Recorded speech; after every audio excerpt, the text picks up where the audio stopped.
Today we have the honor of sitting down for a conversation with Brittni De La Mora. From 2005 to 2012, Brittni was one of the biggest stars in porn. Under the pseudonym Jenna Presley, she made hundreds of films during that 7-year period. To aspiring OnlyFans creators today, Brittni represents somewhat of the highest levels of success, as she was making well over $30,000 per month. This conversation acts as somewhat of a sequel to a conversation we had a few months ago with another ex-porn star, Joshua Broome. There was an explosion of interest around that episode, and as of today, it has a combined 2.2 million views across TikTok, YouTube, and Instagram. Part of the intrigue around this topic has to do with the rise of OnlyFans, as millions of people are now starting accounts. People find the idea of working for yourself and potentially making a lot of money to be appealing. But Brittni and Joshua's stories are very different, and getting the female perspective on this subject is critical. So in this conversation, we leave no stone unturned. We explore how Brittni originally got into porn, what life was like when she was working in the industry, and if having sex for a living had any impact on her in the long term. So wherever you stand on the spectrum, from porn advocate to porn critic, we believe you'll find this conversation to be fascinating and enlightening, as it provides some much needed clarity to a topic that is becoming more popular by the day. So without further ado, Brittni De La Mora. Brittni, thank you so much for being here. Yeah, thank you for having me. Yeah. The more I looked into your story, I was just kind of just blown away at the miracle of like you just sitting here, us having this conversation right now. I think about that kind of analogy of like a cat having like 9 lives. Hey, I love it. I've always loved cats. So. Yeah. And so you have this whole period before you turned 18 and then, another period while you're in the porn industry and then, coming out of it. I'm not sure if you caught this trend on TikTok or last year, but like people have coined this term kind of like canon events, like to describe their lives. BuzzFeed described it as a canon event is something that has to happen in your life storyline in order to build your character and make you who you are. And so TikTokers are getting this from kind of like the Marvel films and like the multiverse and all this stuff. And yeah, there's just like, there were all these events that happened in your life, and then I couldn't help but think of that concept. Yeah, and I think your story is like particularly relevant in the day and age we're living in. I mean, I think that like OnlyFans creators are skyrocketing. But I also think that there's like so much in your story that the average person can relate to that hasn't even thought about doing porn or anything like that. And so, yeah, I just kind of wanted to start with like, so much happened to you before you even got into the industry. Yeah. And that's a natural starting point. So where did you grow up? I grew up in San Diego. Yeah, San Diego. Very close to the Tijuana border. And so siblings, like what was the house I have like? a younger brother and sister whom I love dearly. I feel like I'm like their mother, I'm like checking up on them every day, sending them all the memes on Instagram. And I have a great relationship with both my siblings, and I'm the oldest of the 3. That's cool. And so what was like the dynamic like in your house when you were growing up? Growing up, I grew up in it was a toxic household. There was a lot of chaos, a lot of dysfunction, a lot of verbal, emotional abuse. It was really hard. Like I would go to bed each night pretty much crying and just like questioning my existence. Like, gosh, from probably the age of 10, I remember going like, why am I alive? I wish I was dead. What's the point of living? At 10? At 10, I had a lot of self-hatred.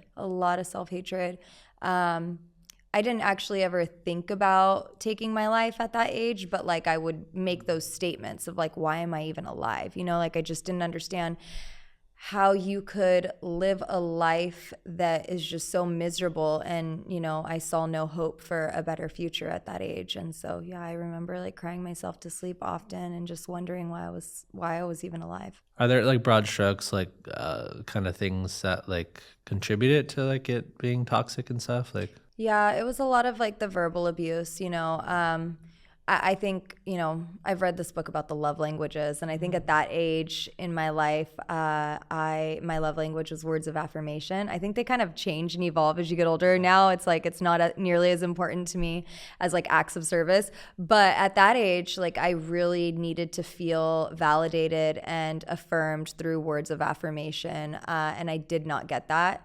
And so because I didn't get that at home, I just started looking for that in the outside world.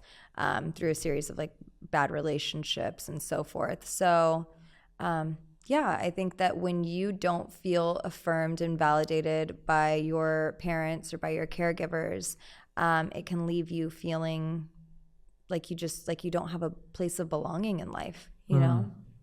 Was it like a religious household or not? It was kind of non-religious. No, very non-religious at all. I mean, by the grace of God, there was a school bus that would come pick us up. Like, I think when I was about in 6th grade, there was a bus that would come to like the different like poorer neighborhoods, and they'd pick us up and take us to church. So I had some experiences with church, and it's funny because growing up, I always wanted to belong in church. Like when I'd go to the hospital, like I've had knee surgery, different surgeries, they always ask you like, what's your religious beliefs, you know? And I would mark sometimes Jewish, sometimes I'd mark Catholic, sometimes I'd mark Christian. Like I never said that I wasn't a part of that because I always wanted to, but that just wasn't something that we had in my household. There was no religion at all. Yeah. And so you were talking about like kind of the impact of like verbal abuse, but like how did certain comics, how did that kind of make you feel about yourself? Oh, I mean, they made me feel like I was just worthless. Like I honestly did not care if I lived or died. I mean, from a very young age, like I just felt very broken, very rejected. Yeah, like I just honestly didn't, I was honestly just miserable. Like I would wake up and, I think I had started to develop depression at a very young age. And I know my mom was aware of that too. Like she took me to like therapy, and I remember probably being like 6 years old and getting prescribed some kind of antidepressant, but I refused to take it. I mean, she would make me take it, but like when I could get away with not taking it, I would not take it because something inside of me felt like I don't need to take those, Yeah. But yeah, I think I started to battle with depression at a young age, and that just comes like, I really believe that a lot of mental health issues, at least from my experience, came from having a broken heart. And once my heart got healed, my mental issues dissipated, so it's like they kind of go hand in hand. Once I healed my brokenness, it also healed my mind. That's really good. How did like, so there's all that stuff going on in your household. How did that like kind of affect your social relationships as like teenager, and like how you interacted with boys and stuff like that? I was definitely a chaser. Like I would just chase guys just to feel like somebody pay attention to me, somebody notice me, I remember one of the first guys I dated in high school, I would literally like intentionally walk around towards the hallway where I knew he sat to have lunch, like hoping that he would notice me, and when he didn't, I approached him. And so, yeah, it definitely impacted the way that I just really wanted people to notice me. I really wanted people to affirm me. I wanted to feel like I belonged. How did that also affect like the other component is like your relationship with your body? Like what was your like understanding of your body like growing up? My mom has always been pretty critical of her own body, and I think that that's something even to this day I have to be mindful of around my children, because I'm still a little self-critical of my body, to be really honest. Yeah. Always feeling like you're not thin enough, or you're not curvy enough, or you're not, you know what I mean? All the things that, and I think a lot of women battle with that as well. But yeah, it made me, I was very like, I became a perfectionist. Like when I was 16 years old, I developed anorexia. It started with me wanting to lose like 10 pounds. And once I lost the 10 pounds, it was like, wow, that feels really good. Like I'm looking leaner. And it just became an obsession that spiraled out of control. And my senior year of high school, I actually had to go inpatient to an eating disorder treatment center. And so what happened when you were there, and like, did that help or? No. Oh. It's hard to force somebody to get help that doesn't want help. My mom wanted me to get the help. She loved me. She saw me wasting away, and she wanted me to get healthy, and she wanted me to get well, but I wasn't ready for that. So I remember being in the hospital, and I don't even know if I should share this because it might be tips for anybody that's like, like people that are battling with eating disorders. But I mean, I would go to the hospital and they'd give me a plate of food, and if you didn't eat the plate of food, they would sit you in solitary confinement in a room with a Boost shake. and I would like pour the shake out on the floor and just like rub it in with my foot and be like, okay, I'm done with my shake, so that I could skip a meal even while in the hospital. So you're carrying all of this, and then obviously you graduate high school. So then what happens next? I graduated high school, and then I moved to Santa Barbara to go to a city college out there. And I started working as a receptionist, or not a receptionist, sorry. I was working in sales at that time for a company that my uncle had his hands on. And I one night went in and I went to a strip club, and I said that I wanted a job there. I had an experience in a strip club while in high school. So I think that like because I found validation when I was in high school and I ended up in a strip club, I thought like, wow, I'm kind of like feeling lonely here in college, and I'm working full time and I'm going to school full time, and this is just a lot and I'm overwhelmed. So why don't I just go dance a few nights a week? It's going to feel like my love tank, and it's also going to, I'm going to make money. And so I applied for a job at a strip club and I started dancing.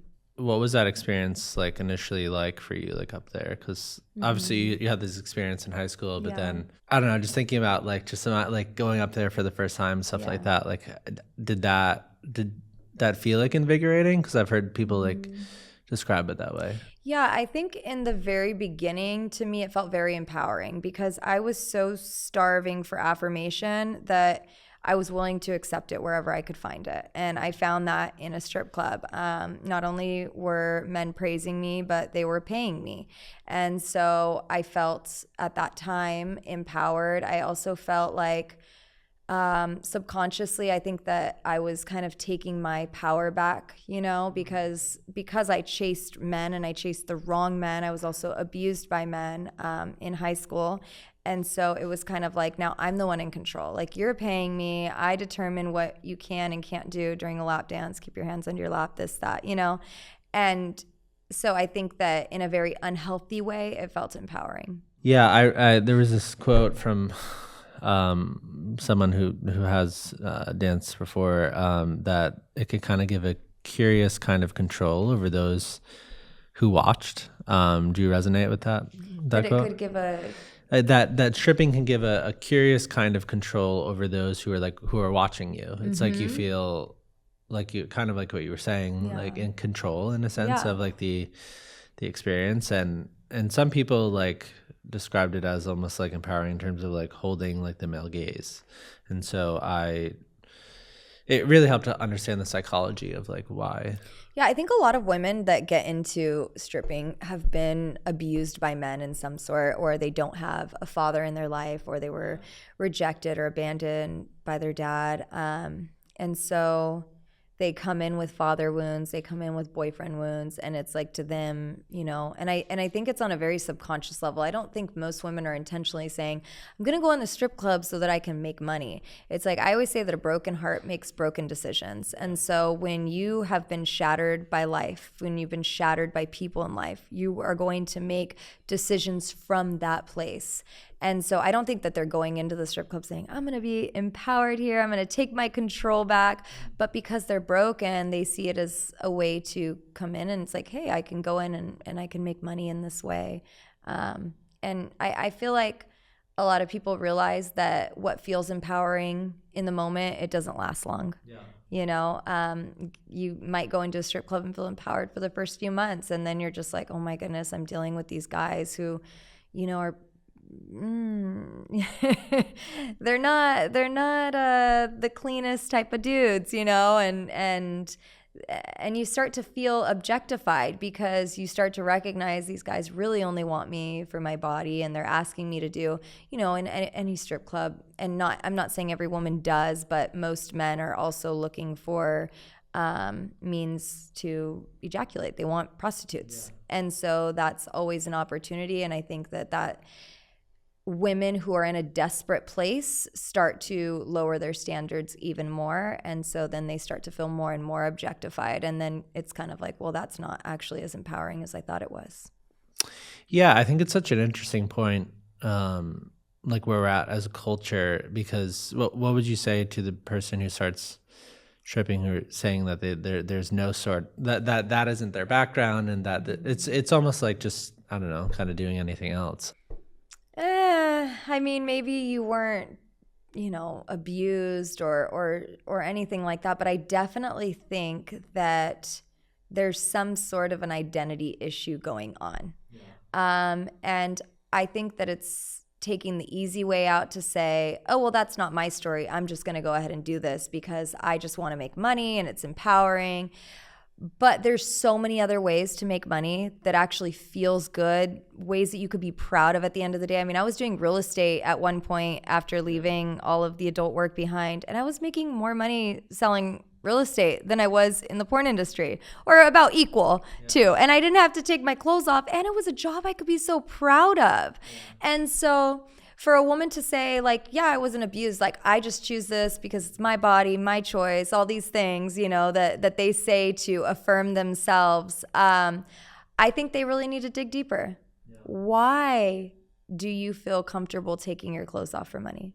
Like, why don't you love and respect yourself enough to maybe do something else, to like keep your clothes on and do something that you can genuinely be proud of?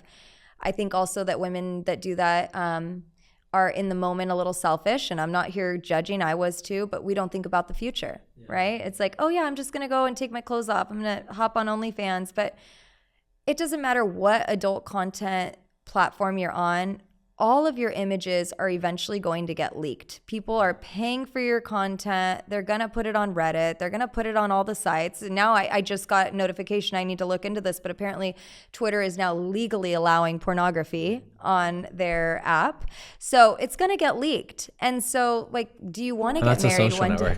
What? That's a social network. Social network, right? It's insane. And so, yeah, I think that we don't think, like, when we get into sex work, we don't think, how is that going to affect my family? I'm married now and I have 2 young girls, and oh my goodness, I am like praying over the day that I have to have the conversation with them and let them know, you know what? I already plant the seeds by telling them, back in the day, your mommy used to make a lot of bad decisions. My 5-year-old, almost 5-year-old will say, what, did you used to eat like a lot of bad cereal, Mom? And I'm like, well, yeah, that too, but even worse, so I'm kind of just like planting the seeds now, but I don't wish that upon any other woman to have that kind of conversation with their children. I don't wish it. And I don't wish it upon any woman who then wants to go and get married, and maybe it limits her dating pool. And it's not to say that you can't find a wonderful man. I have found a wonderful man. I know other women who have, but it doesn't make it any easier, And then what about when you want to go and look for a job? Do you know how hard it was to go and find my first job when I had done pornography from 18 to 25 years old? It was hard. I applied at dozens of places and did dozens and dozens of interviews. Well, what'd you do the last 7 years? It's like, it was mortifying, and it took me a while to find a job, and I had to start at the bottom of the barrel, mind you. I was making like $11.25 an hour at my first job.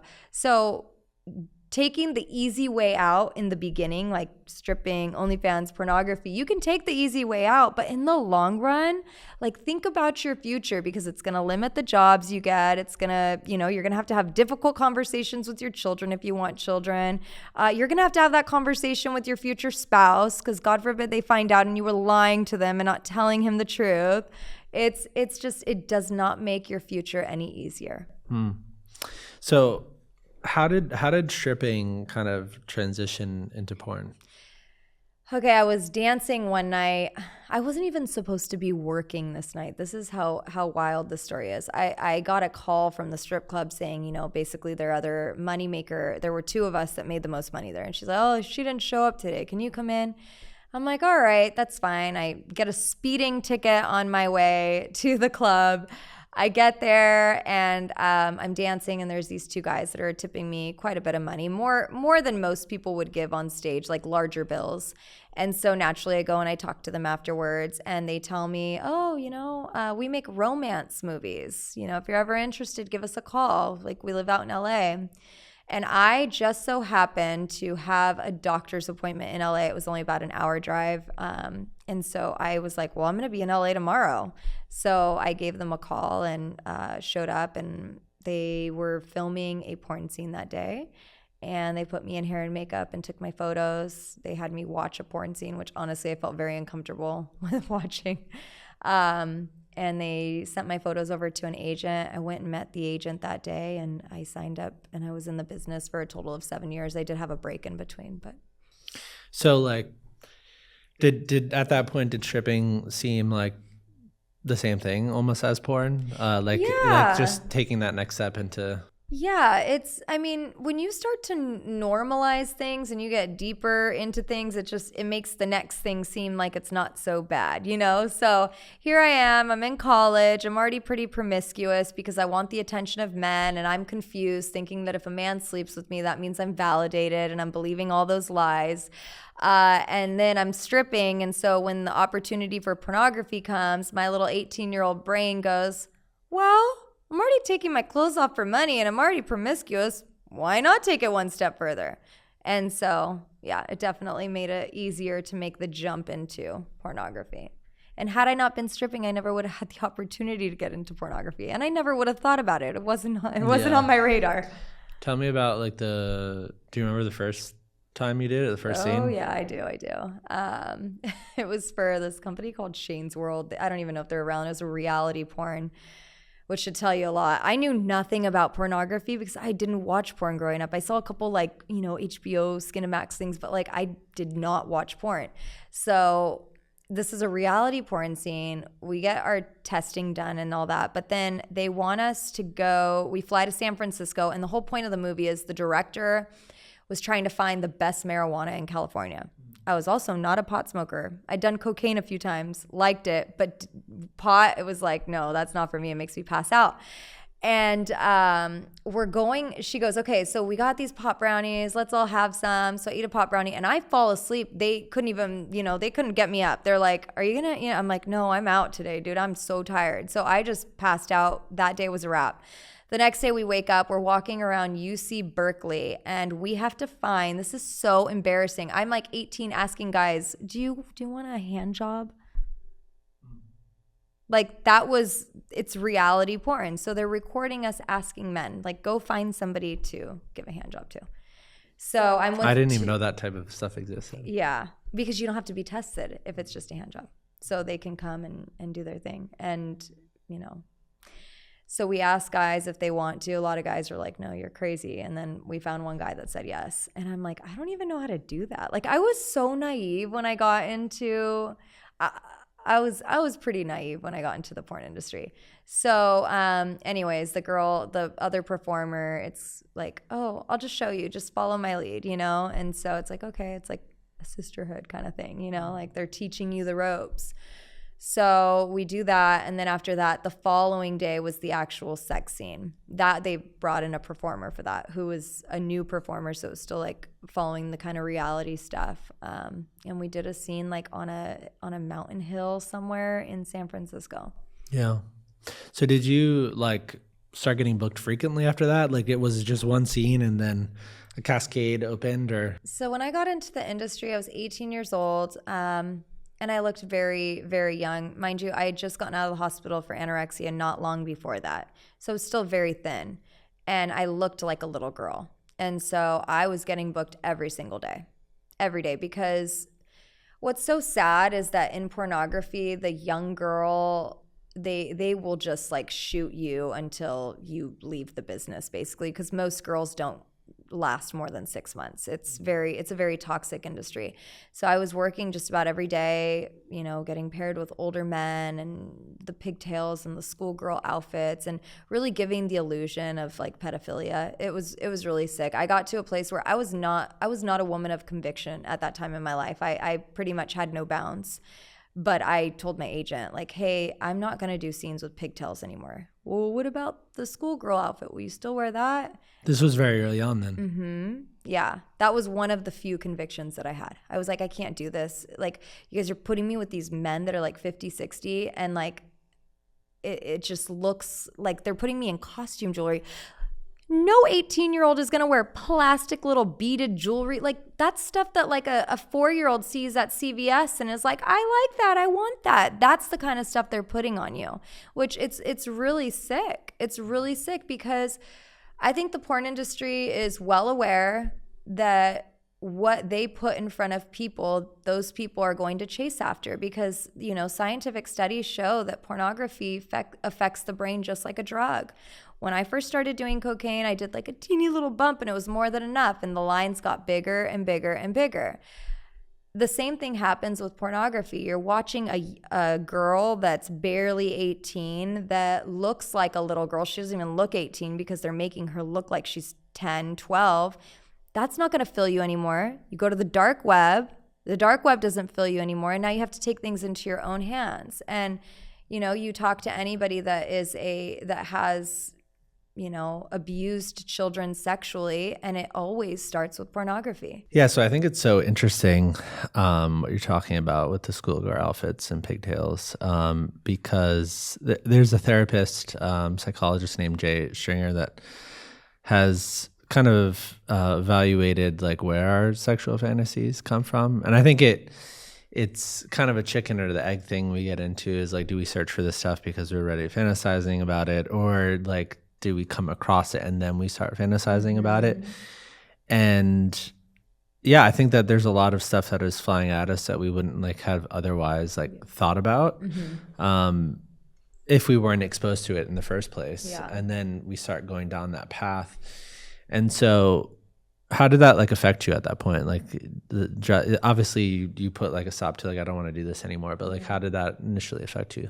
I wasn't that introspective, so I can't really say. I just knew that it just didn't feel right.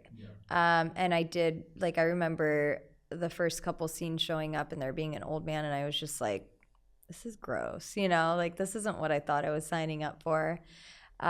Because, you know, when you have sexual experiences outside of being on film, you're choosing who you're partnering with, you know, and especially when you're brand new in the industry, they pick who you partner with.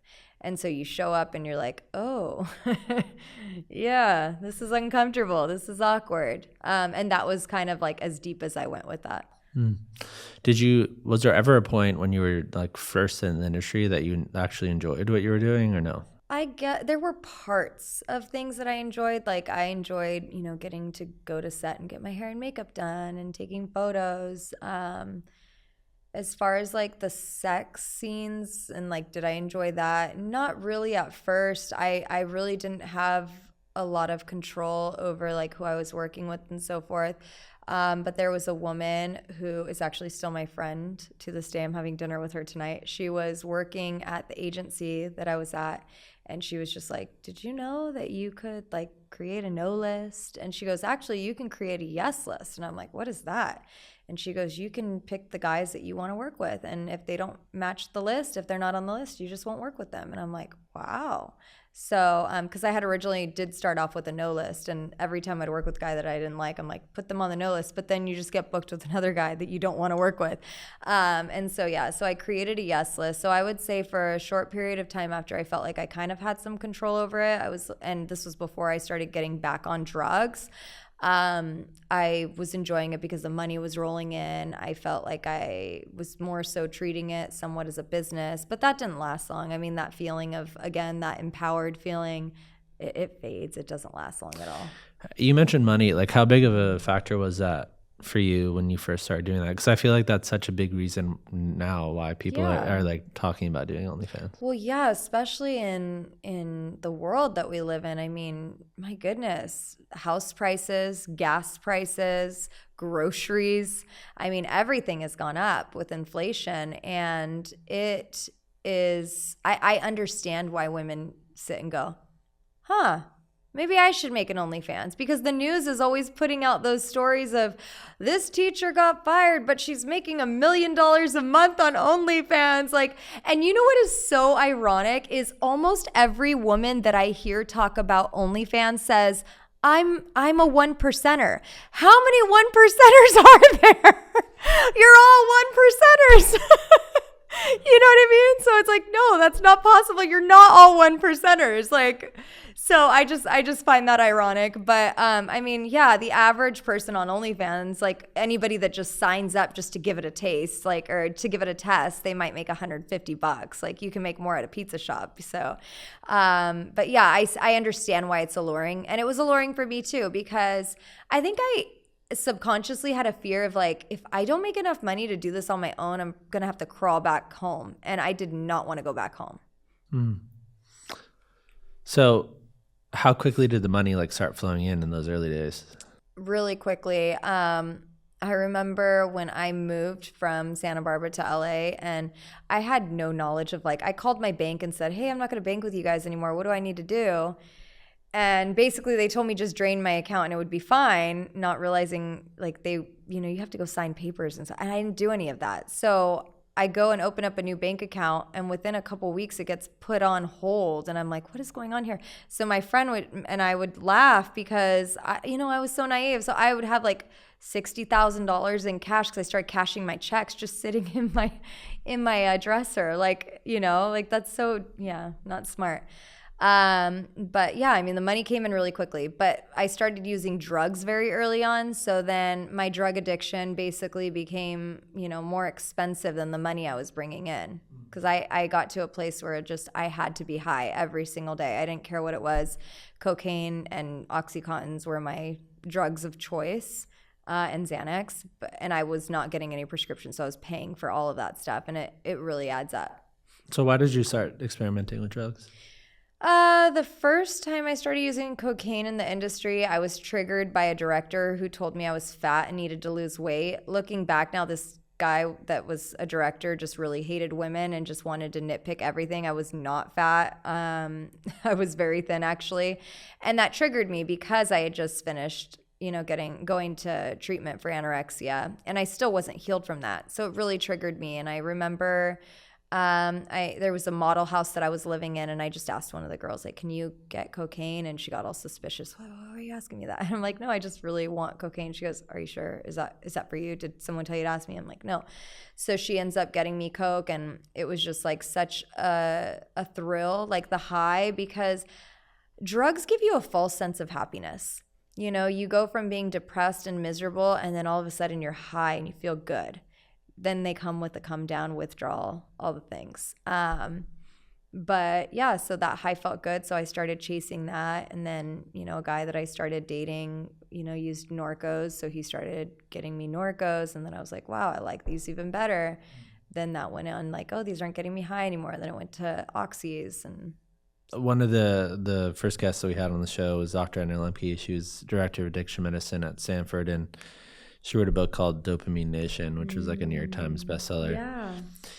And, depending on like the amount of dopamine, like the dopamine blast in your brain, varies like across substances. But I think a lot of people can relate to the feeling of like, I wasn't feeling good, and then I do this thing or whatever. It could be like social media and you get a little blast, but with drugs, like, it's so intense, probably. Oh, yeah. Like the the delivery to your brain of like how much dopamine you're getting, and so like you're immediately like altering your state. And so, was that your first like experience into drugs, or like you had already had experience with drugs before you even got into the industry? Yeah, I had experience with cocaine. I was junior year going into being a senior. I was in summer school, and that was when I went on that diet, wanted to lose 10 pounds, and started developing anorexia. And there was a guy that was in one of my classes, and he would hear me and my friend kind of have conversations about wanting to lose weight. And he's like, why don't you guys get some coke? My brother sells it. And I was like, what? And my friend's like, oh, I've tried it. It's really good. You'd love it. And I was like, oh, all right. Well, then let's buy some. And I was so scared the first time I did such a small amount. I didn't feel anything. And I was like, okay, I'm alive. Because I just thought I'm going to die if I do this, And so I told my friend, oh, yeah, I didn't feel anything. She goes, how much did you do? And I was like a little teeny speck. And she's like, you have to do like a bump. I'm like, okay. So then I go home and I try it. And I'm like, whoa. Like I felt energized and I felt excited, and I wanted to I started cleaning the house, and I'm getting praise from my mom. Wow, good job. You're cleaning the bathroom, this and that, and you're doing a great job. So then it was like, okay, I feel good. It's giving me energy, and now I'm being praised. So it's kind of like, that was my first experience. Then I ended up in the hospital for the eating disorder. I never told anybody about the cocaine, so I didn't get treated for that. And then, so naturally, when I got told that I was fat, that was the first thing that I ran to. Is drug use common within the porn industry? Oh yeah, drug use is very common. In my time of being in the industry, I only knew 2 women that didn't use drugs. 2. That's it. 2 women. That's it. Wow. Yeah. I mean, I've seen women like pounding back bottles of alcohol, and it's so crazy because one of the porn activists, the pro porn activists that come for me, oh, these women are empowered. They love what they're doing. And I'm like, what's your favorite porn star's name? Oh, yep. I've gotten high with her. Or, oh, I've seen her pound back a bottle of alcohol. And I'm not calling them out. I wouldn't say that to them, But in my head, I'm thinking, yeah, she's not as happy and empowered as you think she is. Like, I've seen her have to get wasted just to do the scene that you think she's enjoying. I saw an interview with you and Adam 22 talking about this, and he's obviously today one of, I guess, the more prominent people doing porn on OnlyFans with his wife, Lena.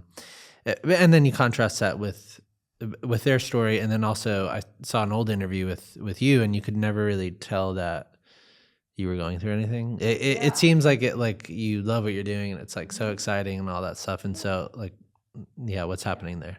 You got to put on, you wear your alter ego. So it's crazy because the moment that I'm my stage name, I became a different person, that was like, I started acting out my role. So the people that saw me out there as Jenna saw a girl that was bubbly and happy and exciting. And that's all a part of who I am at the core of me. I am bubbly and I am exciting and I am, thrilled about life, but that wasn't where I was at that time in my life. And probably whatever interview you watch, I was high on Adderall or some kind of drug, Oxy or something, So it was giving me a false sense of happiness, that's for sure, because I was high. But deep down inside, what nobody knew was that, like, I used to actually buy this drug called GHB, and it's a date rape drug. And I would buy it because when I didn't have shoots, like I had nowhere to show up to, like I would take a capful and just sleep for days at a time. I'd wake up soaked in my own urine. That's how depressed I was. I hated my life. And I really showed up to set, not because I wanted to, but because, people will say, oh, well, if you don't like what you're doing, change it. It's not that easy. Sometimes you feel so stuck. And yeah, you have to get to a place where you hate what you're doing so much that you're willing to do whatever it takes to change it. And that rock bottom, sometimes it looks different for everyone. And sometimes you got to go pretty far down before you reach that place.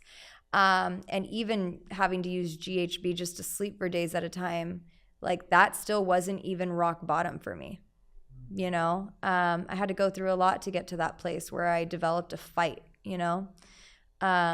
So yeah, I'd go to set and I'd get my little paycheck and I'd go cash it and buy drugs with it. How quickly did you start hating what you were doing? I remember having conversations with the guy I was dating at about a year and a half, where I'm just like, I don't want to do this anymore. Like this sucks. Like, and then he's like, why don't you quit? I'm like, what am I going to do? Because then I started to believe the lies that I was telling myself. Like, if I quit this business, nobody's ever going to hire me. I'm going to be a laughing stock if I try to find a new job. And I just started believing that I couldn't evolve. I believed the lie that I made my bed and I had to lie in it. No pun intended. So much like similarities between, previous guests we had, Joshua Room, in terms of like that line of thinking is like, I start doing this and then like the mindset of like, I don't know, like how I'd even get out of this. And then that element of like feeling stuck. How easy do you think it is to like when you're in the industry, how easy do you think it is to like compartmentalize like your feelings? Is that like a component of what's going on? I think it's more just putting a Band-Aid over them, right? Like I tried to not feel those feelings, I didn't know how to process emotions. I didn't know that, your emotions, especially when you're feeling depressed or shame or fear, like your body, your nervous system is trying to tell you something, that you're not aligned with what you're supposed to be doing in life. And I didn't know all this. And so I tried to not let myself feel depressed. I tried to not let myself feel anxious. And how did I do that? Well, I escaped. I ran to drugs. So I wouldn't say that I was compartmentalizing. I was more just escaping. Yeah, that was the word that was going through my mind. In terms of the people around you, like, was it noticeable? Like you said you noticed people like downing alcohol and stuff. Was it noticeable that like other people were like in rough shape around you, or? Yes and no. I think that you kind of have to be a little intuitive to recognize that somebody else isn't well. And because using drugs was normal to me, if I would see somebody else pounding back a bottle of alcohol, it's like, oh, this is just what we do. Like, I kid you not, when I would take my dog out for walks and I would see people laughing and having a good time, the first thought in my head was, I wonder what they're on. That is so sad, because every day of my life now, I'm laughing and I'm having a good time and I'm enjoying life and I'm not on any drugs. But I did not think that you could be happy without drugs. So I would automatically assume, oh, they must be stoned. That's why they're laughing so hard. Or, oh, they must have just done a line. That's why they're so talkative and energetic about life. Like, I would honestly think that. So when I would see other people doing drugs, it wasn't like, oh, they must be as broken as I am. As a matter of fact, I felt very isolated in my brokenness because nobody talked about their brokenness. Everybody else is like, we're all performers. We're all putting on a show. We're all putting our best face forward, for our best foot forward for everybody, that we don't sit and talk about, man, like, my life is pretty terrible. How's yours? Like, I never had any deep relationships like that in the business. I had a lot of shallow relationships, and they're relationships where you're getting high with the people. What about like your real life relationships at that point? Like, you enter the industry, I don't know, thinking about like your friendships, your family, or stuff like that. Like, what was the impact on those, if any? Well, I had no friends after high school. I pretty much just kind of, I wasn't good. I would say I wasn't really good with friendships. I was kind of thinking the other day about why that is. I had two best friends that ended up moving to different schools, and I never talked to them again. And then nobody talks about how traumatizing it is to lose a best friend when you're in elementary and middle school, right? Absolutely. It was traumatizing. So then come high school, I don't want to get close to anybody, because what if you leave me, So post high school, I didn't talk to anybody. So I didn't have any friendships there. And then how it impacted my family. I have a grandma that's Christian. She's an amazing woman, but I felt shame even like talking to her, and she'd send me cards in the mail, and I just would think, even though she never judged me, ever criticized me, showed me nothing but love, but it was my own shame that was like, oh, I'm not good enough to be around her. And then me and my brother and my sister, we all remained really close. Didn't really impact my relationship with my mom and dad too much. I think that there was always a certain level of toxicity at that time in my life. So I think the biggest relationship that it hindered was probably my relationship with my grandmas. Both of my grandmas, actually. Although they were both always there for me when I needed them. Were you still pursuing like you entered the industry, were you still pursuing like romantic relationships outside the industry at that point? Like, how did that affect like your love life? Yeah, I was in two somewhat long-term, I mean, for me, they were at that time considered long-term, like 3 years, 2 long-term relationships. The first guy I met on a production set, he was a production coordinator.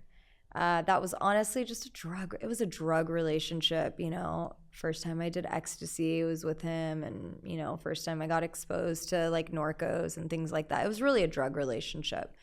And then the next guy that I dated that was a long-term, he was a pimp. So I had taken a break from the business. And then when I got involved with the pimp, he got me back into the industry for about another 3 or 3.5 years.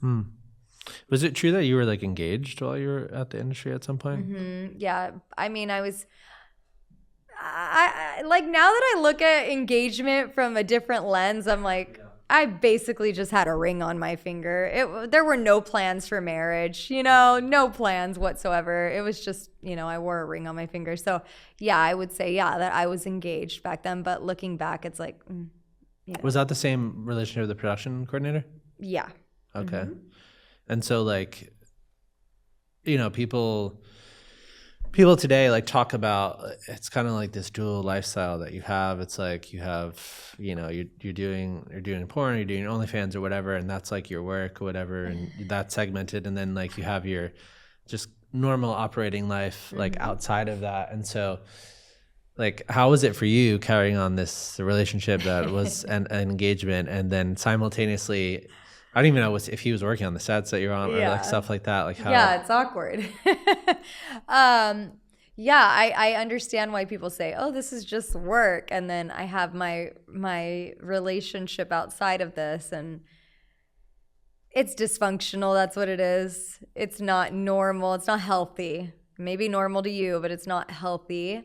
And any person that's willing to date you, engage you, marry you when you're doing sex work is probably not a person that understands their value and worth either. You're just two broken people trying to do life together. And I get that because I have been there.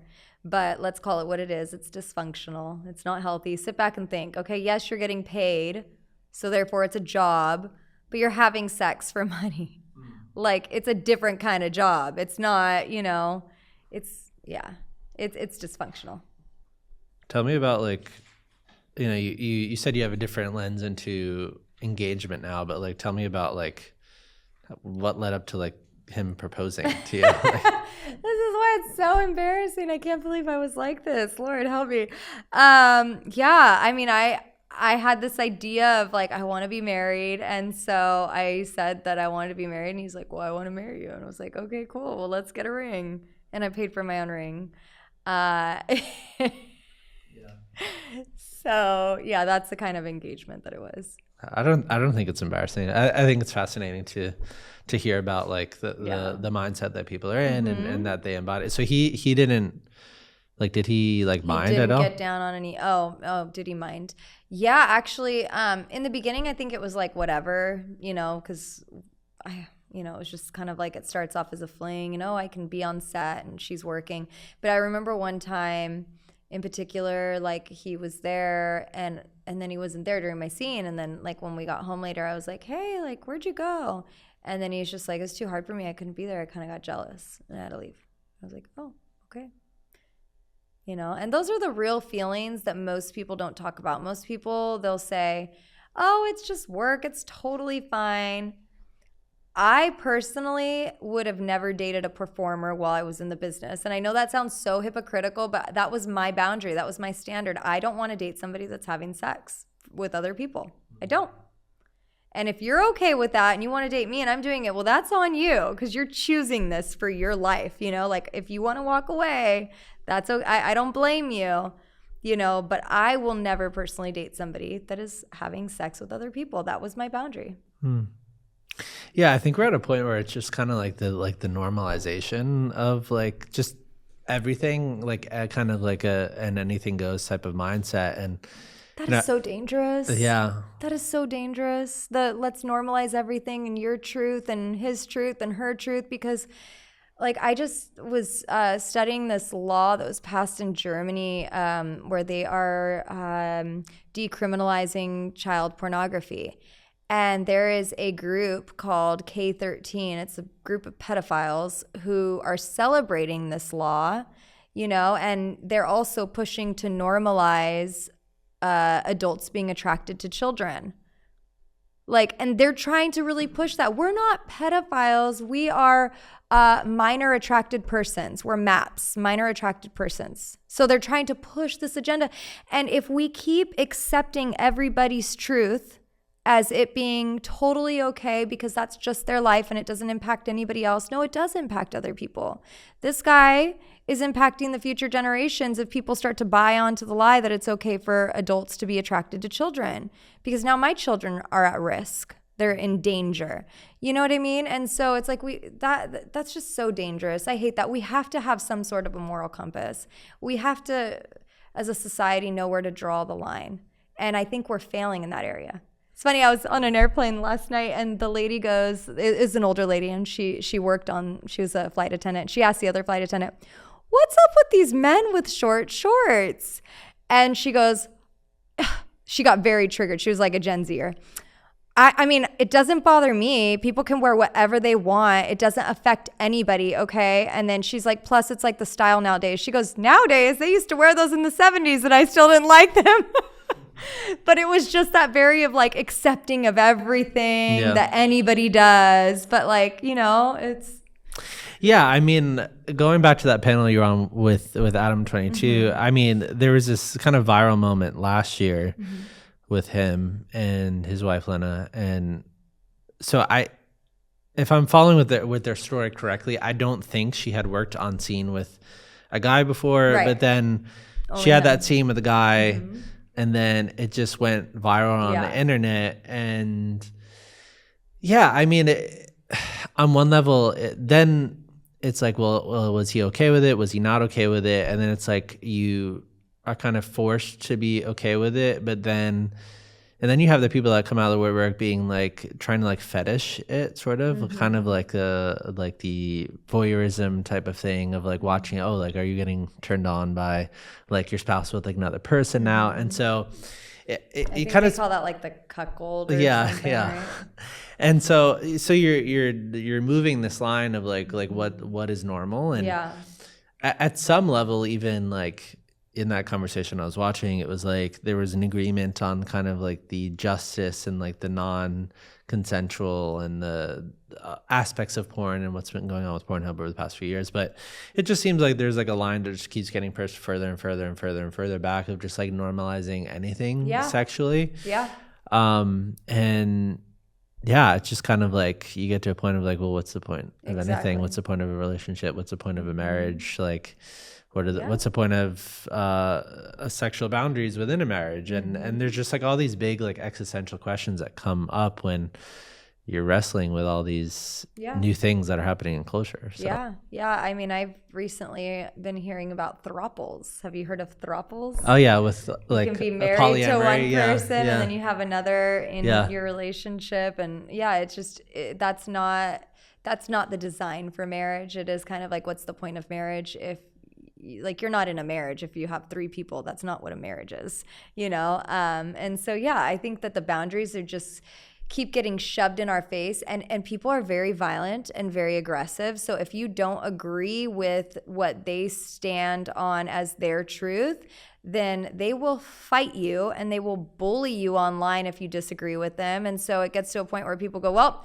no, I'm just not going to touch that anymore. That's too much bullying for me. I can't take that. And it's aggressive. It's aggressive. Like, if that's your truth, fine. But if somebody else doesn't believe it or wants to say something else that disagrees with it, you don't have to bully them into, you know.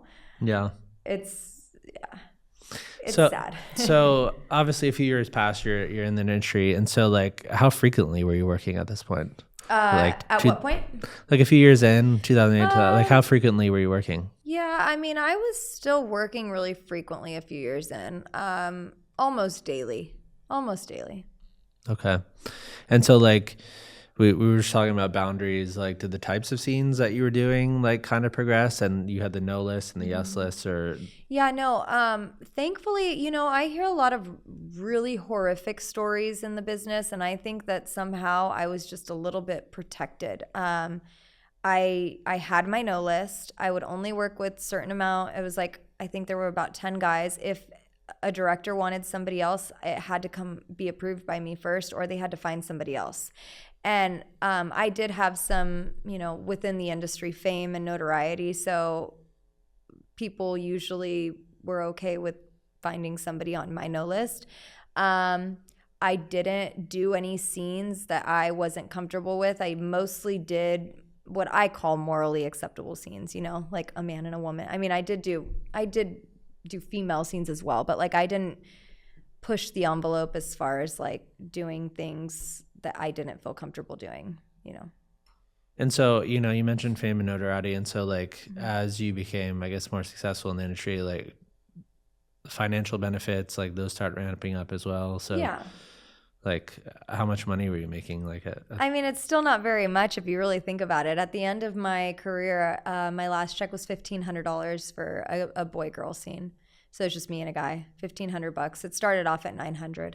And so how much were you like making a month? I I mean, it just depended because towards the end of my career, I was also doing a lot of escorting. So I kind of started to step back a little bit from doing scenes because for high-end escorting, I was making double what I was making in porn and it was protected.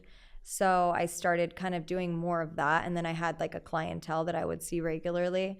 And so, I mean, I was making probably, it could be anywhere from 30 to 50,000. I came to New York once and made $150,000 in about 3 or 4 days. Wow. Yeah, but that's seeing clients back to back to back to back to back. What's like the most amount of money you made in like a short period of time? Probably that trip to New York. I was really amazed at how much I made that day, but or that weekend. I had an agency, so they took a cut. I'm probably brought in, I can't remember what their cut was. Maybe it was like 30%. So they took 30% of 150 grand. But I mean, it's not, and that's not something, I'm not sitting here like, oh, I made so much money. So no, it was not great. Like here, let me paint the picture so people understand. Get a knock at the door. Come in, take the money, this, that, do the thing. And in New York, people are very fast paced. So they don't want to spend the whole hour with you. They pay you your $2,500 for the hour and then they get out. But then you have another knock. And you're like, dude, I just got out of the shower. Give me a minute. You know, like, let me catch my breath because the agency just keeps sending people back to back to back. You finish with that one. You're trying to take another shit. So it's like, you think of like, okay, I made $150,000, but like, what did you just have to do for that? Like, how many guys, like probably, I don't know, do the math, 10 to 12 guys, and probably did a $10,000 overnight. But I was also having my drug dealer ship me Oxycontin because I didn't bring enough and I ran out. So I had to have her overnight me Oxycontins to the hotel. So it's like, you know, like, it's like, what is it to gain the whole world if you lose your soul? I gained 150 grand, but my soul was dead. My soul, I was depleted. I was dying inside. What did you notice about like the people who would pay for this stuff, like the escorts? Was there anything that stuck out, any similarities or anything? I mean, it's sad to say there's a lot of married men that aren't happy in their marriages. They're maybe not having intimate relationships with their wife. And so they'll just go out and hire a prostitute. But it always starts with porn. They all knew who I was as a porn star. They weren't just hiring me because I wasn't just an escort. Like they had seen my movies and realized they could also pay for me. Yeah, a lot of them used cocaine, like to drink. Yeah, I mean, they're not happy people either. You know, they're making a lot of money and can spend a lot of money, but their souls are hurting too. If like they had the money to pay for that, it must have been like pretty high net worth individuals. Mm-hmm. Like with how. Oh yeah, I mean, I saw football players. I saw a Jets player out here. Like I saw, you know, baseball players, football players, people that worked in Wall Street, lawyers. If like, I guess the thing is like if you're at that high level of status or wealth or whatever, like, you know, just trying to understand the psychology of why somebody would do that. When you would think that they can. when you would think that they would just find someone, a groupie or something else. Yeah, but I think so. Especially when they have porn in the mix, because they all watch porn. It's easy when you are a man of financial status. It's so easy to get a woman. It's like they could do it with their eyes closed. Where's the thrill in that? They don't have to chase anyone. I think most men are naturally very competitive by nature. And when they can just have it all, it's like, there's no chase. That's not exciting. It's not releasing any dopamine. You walked up to me. You want to come to my house. I didn't even get the opportunity to invite you out. You know what I mean? So I think that there's no thrill in that. And so like, you know, they're just, I think it's like there's a dopamine rush of like, oh my God, I just hired a prostitute and now I got to go knock on her door. It's scary. It's exciting. It's nerve-wracking. It's all the things, you know? And so I kind of think that that's what's going on in their psyche, you know? Was there any like, you know, we talked about the differences between stripping and then porn. Like when you started with the escorting stuff, like did that feel like the same thing as porn to you at that point, or did that feel like something distinctly different? I mean, obviously the acts were similar, but for me, I justified escorting. And I know there's like some performers that are like, that is terrible. I would never do that. That is so dangerous. But for me, I'm like, well, but I have more control, because if I want a performer to wear a condom on a porn set, they're never going to hire me again, because condom scenes don't sell as well as non-condom scenes. But at least here, I actually feel more protected, because honestly, I was afraid. When I was in the business, there were several HIV outbreaks. And I was afraid that I'm like, dude, what if I catch HIV? I work a lot. And so, and then towards the end of my career, there was a guy who faked his test. He tested positive for syphilis, but he changed his test and he was working with syphilis. So for me, it was like, well, if I'm escorting, at least like I feel more protected. And I had built, a decent clientele that I would see pretty regularly in California. And so for me, I felt safer doing that, to be honest. So a couple years down the line, like you've been in the industry for a while. I think it was like 2010 or so. And so this was kind of like a turning point of like wanting to get out. And so like what had happened at that point? Yeah, so I was not able to get any Oxycontins, and I started using heroin for a little bit, and then my drug dealer couldn't get me any of that, and I was withdrawing. Like, I felt horrible. And I called my grandma, and I'm like, Grandma, I really need help. I feel like I'm gonna take my life if I don't get help. So she's like, don't do anything. I'm gonna drive up to LA. I'll get you today. So she came and she picked me up. She helped me move my stuff into a storage, and then took me down to her house. And I went through my withdrawals. I went to a doctor and got some medication to help with the withdrawals. And my grandpa had been going to church. My grandparents are separated, but I asked him, like, can you pick me up? I want to go to church. And he took me to church with him and his wife, and I received Jesus as my Lord and Savior that day. They gave me a Bible, and I go home, I'm like devouring the Bible. I'm like, this is so awesome. And then I end up like feeling empowered, and this pride of like, I don't want to be living with my grandma. I'm a 20-something-year-old woman, 21, I think I was at that point. You don't want to live with, even though there was nothing wrong with living with my grandma, but I had that pride in me of like, I want to be on my own. Then I end up getting a room. I end up renting a room from a woman who was no good, and my grandma told me before I moved in with her, she's like, I don't trust her. And I'm like, oh, it's fine, Grandma, it's fine.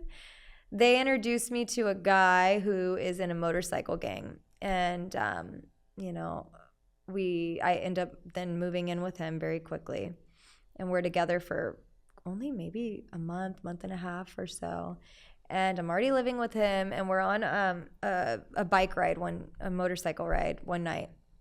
We had gone to a bar, and then all day he was kind of acting weird and suspicious, like to the point where he even gave me a knife. Put this in your purse in case you need it. So we're eating a burrito because I was hungry, and he's facing the door. So my head's like, I can't see what's going on. And these two guys walk in, and they pick him up and throw him on the ground. And I'm like, what is going on here? And I see them swinging, and I'm thinking they're like punching him, and I go and get my knife, like I'm going to be able to do anything. And I grab my knife, and then as they're walking out, they punch me in the face, and I fall on the floor. And then I look over at my boyfriend, and he's like gushing blood out of his neck. And I'm like, what? And the people that worked there they were scared. They were buried down. I'm like, call 911. What are you guys doing? Call 911. I tie my scarf around his neck, which I found out you're not supposed to do that. I don't know why, but they told me take that off when I was on the phone with the paramedics. And they rush him to the hospital. He lives for about a day or two, and then he dies. And that was really, really traumatic. While we were together, he introduced me to another guy that was his friend. And I knew, like, he told me, oh, yeah, he's a pimp. And I'm like, why are you introducing me to a pimp? He's like, oh, no. He's just my best friend. Like, we're just friends, I'm like, oh, okay. So that day that he dies, I'm standing outside of the hospital. I honestly don't even know how I got to the hospital because I didn't have a car at this point. And his friend comes by on a motorcycle and was like, hey, do you need a ride? And I'm like, how'd you know I was here? He goes, I didn't. I was just coming to see him and he's not here. Like, are you okay? And I'm like, yeah, and anyways, he picks me up, takes me grocery shopping, gets me a hotel room because I couldn't go stay at the apartment anymore, and puts me in a hotel for a few days. And he started kind of giving me some like crystal meth, and I'm starting to use meth. And he was giving you the drugs. Mm-hmm. Yeah. And he's a backsliding Christian who used to abuse meth. So I think he knew what he was doing. And I just honestly, I started hearing voices like really quickly and became afraid and started all these conspiracy theories in my head about how the guy that now is trying to pursue me probably is the guy that killed him. All these things that, I'm just like thinking all this stuff in my head. Like meth is a dangerous drug because it opens up this door where you start to hear voices. I think it's very demonic. It opens up the door. Like I literally feel like I was hearing demons, But anyways, so the pimp is like, I'm telling him I'm hearing voices and stuff. So he'd give me like a shot of alcohol. And then one day he's just like, you probably need some help. Like I'm going to take you to a mental hospital. And he was the one that gave you the crystal meth. Yeah. So I go to the mental hospital. I get clean there. And while this is happening, apparently he's in another relationship. So he's getting her out of the house, breaking up with her, having her. And she wasn't a prostitute. She was just someone he was dating. Gets her out of the house, and then he's like, hey, it's getting expensive to have a hotel. Like, why don't you just come move in with me? You don't have anywhere to go. And I'm like, okay. So that was kind of the start of our forced relationship. And then, he one day is like, I tell him that I think I'm possessed by the devil. And he's like, well, that's scary. So he takes me to church, to the church that he used to go to, and I get baptized. And yeah, I started to really, honestly, at that point, I was developing a relationship with God. I actually started to feel good about life. Like it was the first time where I had hope for like a good future, And he's like, okay, you're ready. It's time to get back into porn now. The moment that he saw that I was no longer like insane, hearing voices, and I had a smile on my face. So I got back into porn for 3 years. So originally all my money was going to drugs. Now it's going to a pimp who then also is giving me drugs because even though I got off the meth and never went back to meth, I'd shoot porn and be like, oh, I kind of need a Xanax or like a Vicodin would really help me to be able to do my scenes. So then he'd start getting me pills. Wow, that such a insane set of events back to back too. Yeah, I mean, even going from you were in the industry, then all of a sudden you find yourself in a church, and you start following Jesus, and then from there the stabbing, and the pimp, and the mental. It's just why do you think that after all this stuff happened, after the stabbing, that you kind of went along with what this guy was doing and what this guy was leading you into doing, the pimp? Yeah, there were a couple of reasons. I think the biggest reason is I was very scared. I just saw somebody get stabbed to death. I didn't even know the blood could shoot out of somebody's neck. It was like a hose. I mean, I was traumatized and I was afraid. And, during that period too, I'd burned some bridges with my family and stuff like that. So I didn't even want to ask them if I could go back to, staying. Because I had actually before there was some period where I was staying with my dad in between all that. It's a little blurry, to be honest, because there was a lot of drug use, but there was a period where I was staying with my dad and, I burned bridges. I wasn't a good person and I stole money from my brother and things like that. So I was like, I don't want to ask if I could go back. I told my brother that the other day. I was like, remember when I stole money? He's like, you stole money from me? He doesn't even remember. It's so funny. I'm like, oh man, I can't believe I just told you that. Yeah. So, but yeah, I burned bridges. So I felt alone and I felt isolated, and he was offering me a free place to stay and he was giving me drugs. And, then when I started hearing voices, I became more afraid because the voices played into the trauma that I had just experienced. They didn't find the murders for over a year. So here I am thinking, I'm one of the only ones that saw what happened. They're probably going to kill me. That's what I was in fear that they were going to stab me. Which is I mean, I would maybe think that like not being on drugs, like the baseline thought of just like you witnessed this murder and like, you know, and then I guess the drugs amplified those thoughts. Yeah. So yeah, there was a lot of fear, and I think I felt like, oh, okay, well, at least I have this guy, and you know, maybe he could protect me, and you know, there was a lot. I was just a really, really weak woman, really weak. And so he brings you back into porn, but I'd imagine prior to 2010 or whatever this timeline is, seemed like you were getting paid directly before. And so like so then you have this relationship with the pimp, and so was he getting a cut out of the money you were then making for the next 3 years? I was getting all of it.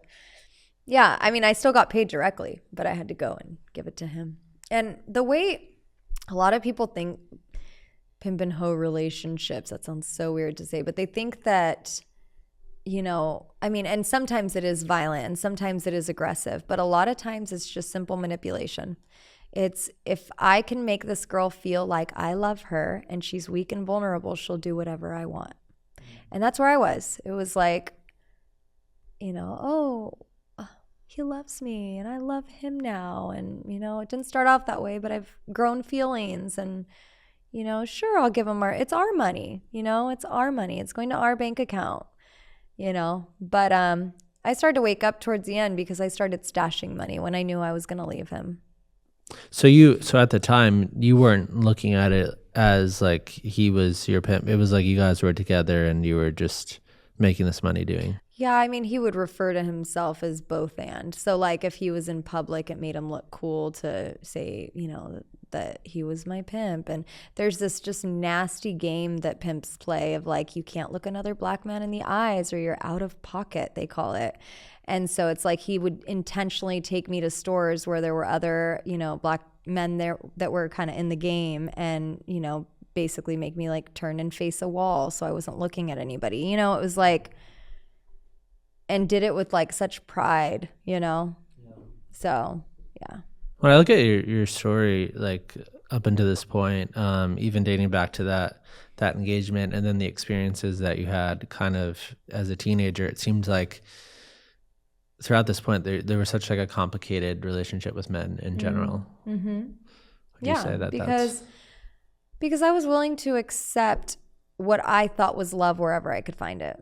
I had no standards when it came to a man other than I wouldn't date somebody that was in the porn industry. I mean, that's a pretty low standard. I'm not going to date somebody that has sex with other women. Okay, that should be a given for any relationship, right? Like, but that was the bottom of my barrel standard. I had no other standards. I didn't really care what you look like as long as you showed me attention.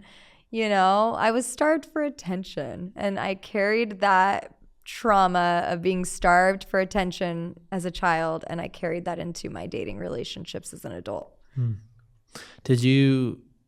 So the actual experience of like starting to follow Jesus, like what weight or significance did that have like in the midst of like all this like craziness? Like did you recognize what that meant, or did you internalize what that meant? And how were you feeling at that time? While I was in the relationship with the pimp? Yeah, and then even going back into porn after that entire experience. I definitely developed different convictions. It was weird. Like all of a sudden I didn't want to do like scenes with other women. I didn't want to go. There was this company that did some like whipping and stuff like that, like kind of a little bit more aggressive, like solo scenes. And I didn't usually mind like aggressive solo scenes, you know, but... and I don't even know how you call it solo because there's somebody there, but you're not having sex with them. And I just couldn't shoot for them anymore. And they're the type of company too, where it's like, they give you a code word. If it's too much, you can use the code word. I was just like, no, I just can't do that anymore. Like, I don't know. It's just, I just started developing different convictions that I never had before. So that kind of aspect started to change. I also really started to hear the voice of God. Like I started to feel this impression on my heart where I just knew that I knew that God was speaking to me. It was really cool. You know, for example, when one day my pimp and we got in a fight and he took my phone and I'm crying like ballistically, and I feel God speaking to my heart. It was this knowing that I never had before. Go get his phone, told me exactly where it was. I didn't know where it was. And I went and checked, and I'm like, oh, it's actually there. And I go downstairs, and I'm like, who am I going to call? And I just felt God, like, call your mom. And I'm like, I can't call her. No way. Like that, absolutely not. And I felt this voice, Brittni, humble yourself and call your mom. And I'm like, dude, like, how do you argue with a voice that tells you to humble yourself? Yeah. So I did it, and she showed up, and she picked me up within like 15 to 20 minutes. She was there, and she helped me get away from my pimp. I never really had a guide before I met God. I was in control of my own life, and I was not doing a very good job. And so after I leave the pimp, and my mom helps me, and I end up getting my own apartment, I go and I film. I'm on my way to film a porn scene in Las Vegas, and before I left for the airport, I brought my Bible. And I'm on the airplane reading like all the tabloid gossip magazines. And I just feel like, what are you doing? Read your Bible. So I'm like, okay, I'll read my Bible. And I'm reading Revelation chapter 2, verse 20 through 23. And it's a rather harsh scripture to read when you're on your way to film a porn scene. It says, like, I have a thing against you. You tolerate that woman named Jezebel. She leads my people into sexual immorality. I've given her time to repent. And if she doesn't repent, I'll cast her and all who commit immorality into a sick bed along with her. And I'm like, what? And I just start crying. And I'm like, in my heart, I'm just like, God, I'm so sorry. Like, I feel like a terrible person right now. Like, I didn't know, like that I'm basically leading people into sexual immorality because I'm doing porn and I'm on my way to film a porn scene. What do I do? And I just felt this loving, gracious, compassionate voice speak to me. And I felt like God was telling me in that moment, Brittni, I love you so much, and this is not the life that I have for you. The life that I have for you will overflow with so much love, peace, and joy. And if you would just quit the industry today, I would bless your life like no man ever could. And I'm just crying because I had hope in that moment. I was back to like square one of not having any money, just got out of a relationship with a pimp, thinking I'm going to have to start, from ground zero, try to build my wealth, which probably would have never happened because I was a drug addict. And so it's just like my life made no sense. And when I felt God saying, if you quit this business today, I'll bless your life like no man ever could, I took a step of faith. I said, I don't know if this is God or not. I'm new to all this, but I'm just going to do it. See what happens. So I quit porn that day. Wow. Yeah. At this point, like, you're in the industry for 6, 7 years. Like, how many films had you done at that point? I lost count. I mean, the internet says, I don't know, somewhere around only 250. I think there's more. I really don't know. Yeah. I didn't keep track of that. You kind of alluded to this earlier, but you were making, all this money, and then obviously a lot of it was going to drugs, and then later the pimp, and then you make this decision to like exit the industry, and like financially, what was it like adjusting to that reality of like this massive kind of flow of money coming in, and now you make, because that's like a huge step of like you're stepping into this unknown of. Now you don't have all this cash coming in. I talk to a lot of women who are cam girls, OnlyFans girls, porn stars that want out of the business. And when I encourage them to leave, the biggest thing is, how am I going to pay my bills? And I'm like, well, you're not going to pay those bills anymore. You got to humble yourself. It's not easy.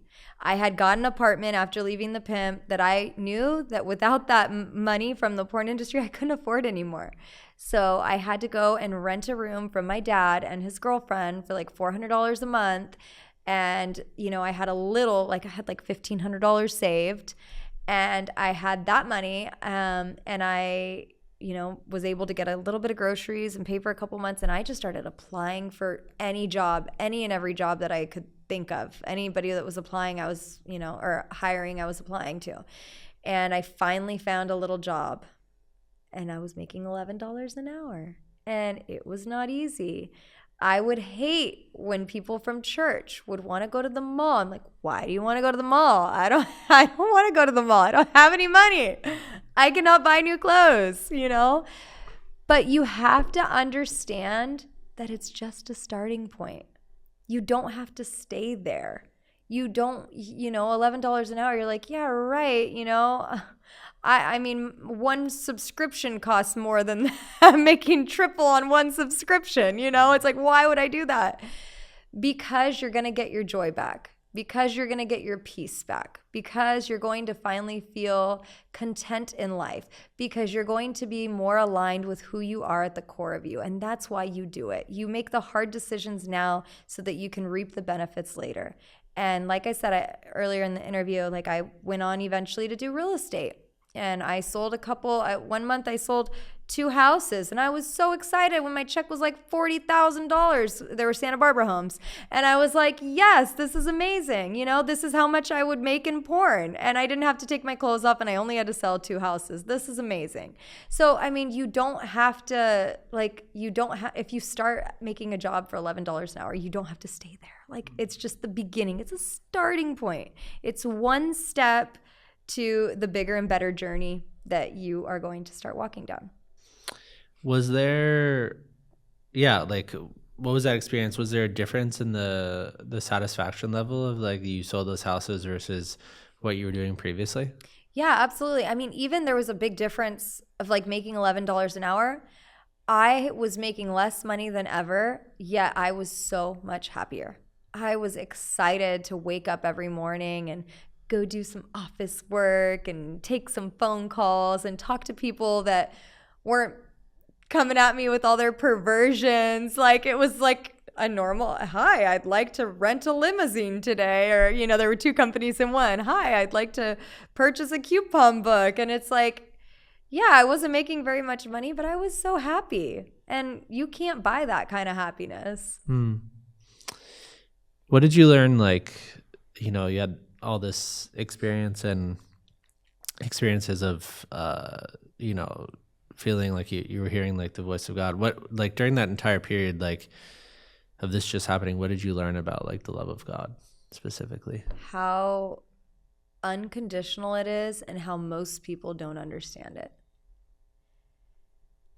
I share stories with people that I know were God, and they're like, that's not God, because it doesn't follow their little laws in their book. Like, people forget that God is a spirit and he is alive and he is living today. And just like Paul had encounters with God and he was able to write those out in a Bible, you can have your own encounters with God and write those out in your journal, right? Like, the Bible is a wonderful book that guides us to God, but it's not God himself. God is still alive and he wants to talk to us and he wants to spend time with us. And I think that so many people don't understand, or maybe just they haven't experienced the love of God. They have a lot of head knowledge, but it hasn't transcended to their heart. And so, yeah, like even people that may be watching today that they're like, man, I have the worst church hurt. Like, I'll never step foot in a church again. Like, but will you seek God again? Because there's so many people that misrepresent God on a daily basis, and that breaks my heart probably more than anything, because some people don't want to step foot in church because of what they've experienced in church, but that's not always that's not a representation of God. God is love. God doesn't withhold his truth, but he does it in such a loving way. Like, God meets you where you are, and I love that about him. So like one story, for example, that I'll share.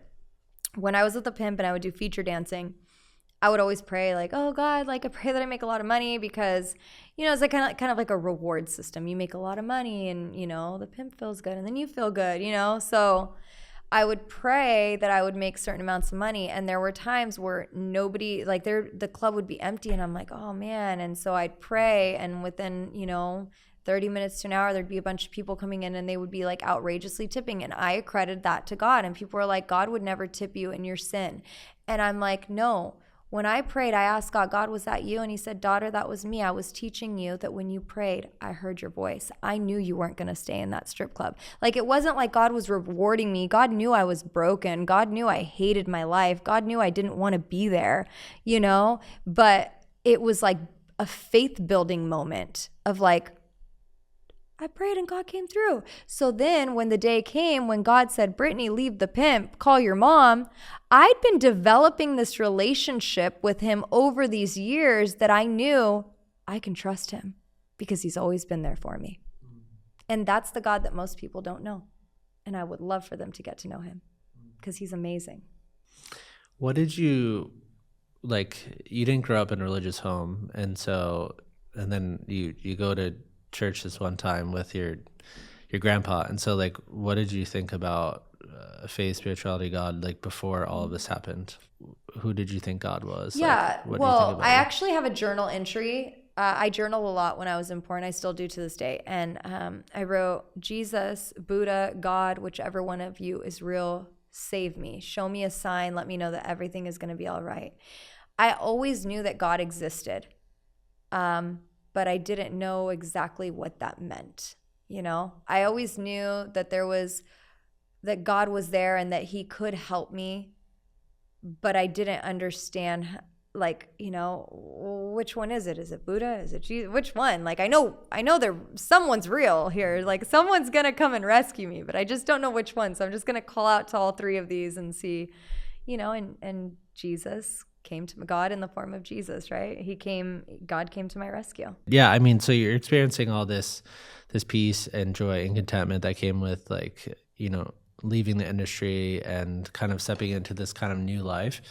And I think a lot of people are afraid of this whole aspect of, like, how people would receive you that, like, are in the world and like with what you're doing, and then obviously like the stigma of being called like a hoe or something like that, and a 304. Yeah. And so, calling it nowadays. And so there's like kind of the safety, like we were talking about, of like remaining where you are. And so you kind of joined church. So how did like that community like receive you? Like, were they aware of like what you had done before, and like how did that all work out? I didn't think they were aware of what I'd done before. Yeah.